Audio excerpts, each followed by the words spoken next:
Greetings. I wanted to create this short video. Chapter 3 starts our use of the TI calculator, and we use it quite often. So there are videos that I posted in the first section of Chapter 3.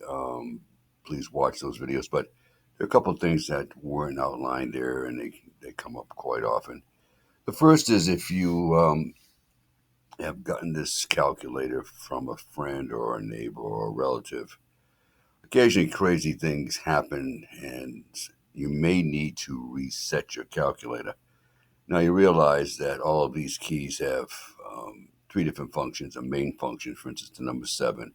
It also has a second function that's highlighted in blue, and a third function, which is an alpha. All right, it's a letter. You use the alpha key when you're if you have any need to program your calculator, let's say for the quadratic formula or to find a distance formula, things that we don't necessarily do in statistics.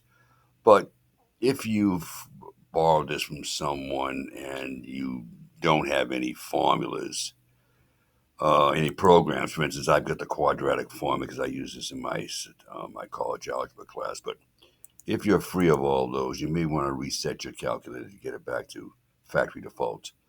And what I'm going to do is hit the second function, this blue key, hit the plus sign,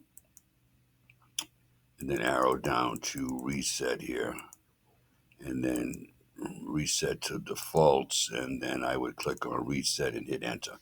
I'm not going to do that because I want to keep that one program that I've put into my calculator. This doesn't have to be done if you've got a brand new one. It just needs, if you find a situation where the calculator is misbehaving, just giving you some crazy answers, you may want to reset it. It doesn't happen often, but that's how you do it. So on a second function, hit the mode key and get out of this. Here's the main thing. All right.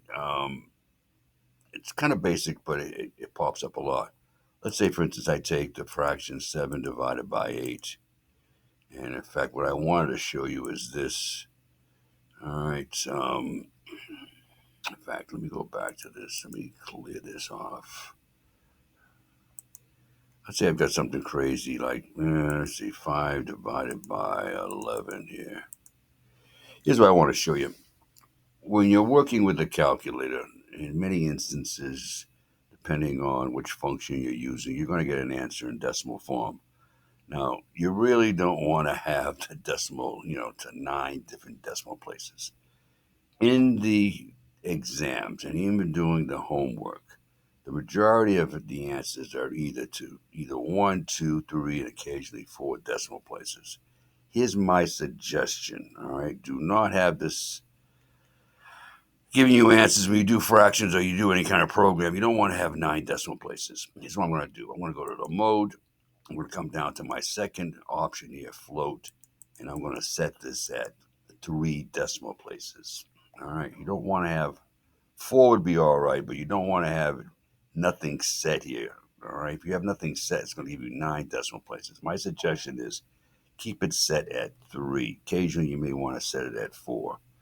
I'm going to hit enter. I'm going to second function and quit out of this and hit enter again. You can see now it's taking 5/11ths and it's giving me the answer in 3 decimal places. All right, you don't want to have 9. Once again, you go to mode, you come down to float, the second option here, and you want to set this at 3 or 4. Occasionally, you may want to set it at 2.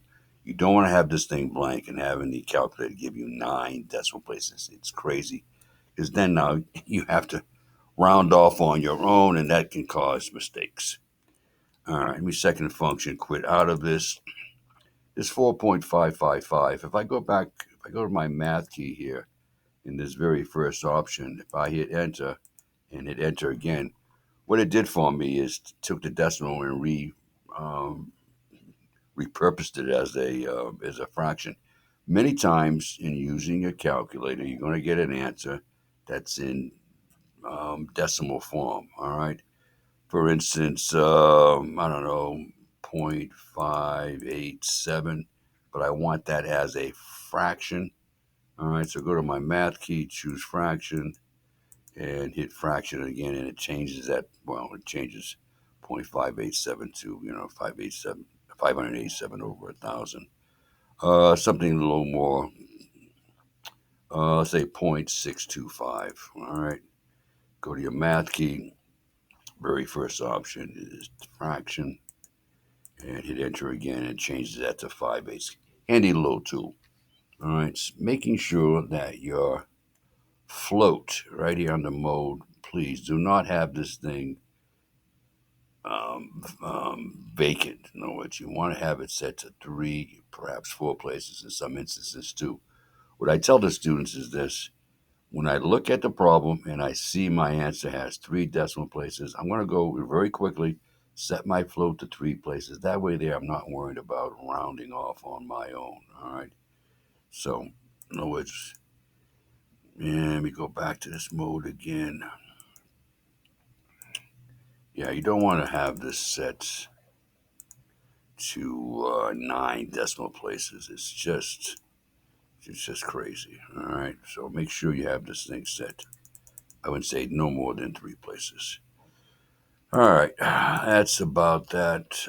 Here again, I'll talk about more things in the course of the modules, but resetting your calculator, and it's so important to get that mode correct at 3 or 4 places. Don't have it set to 9. All right. That ends that.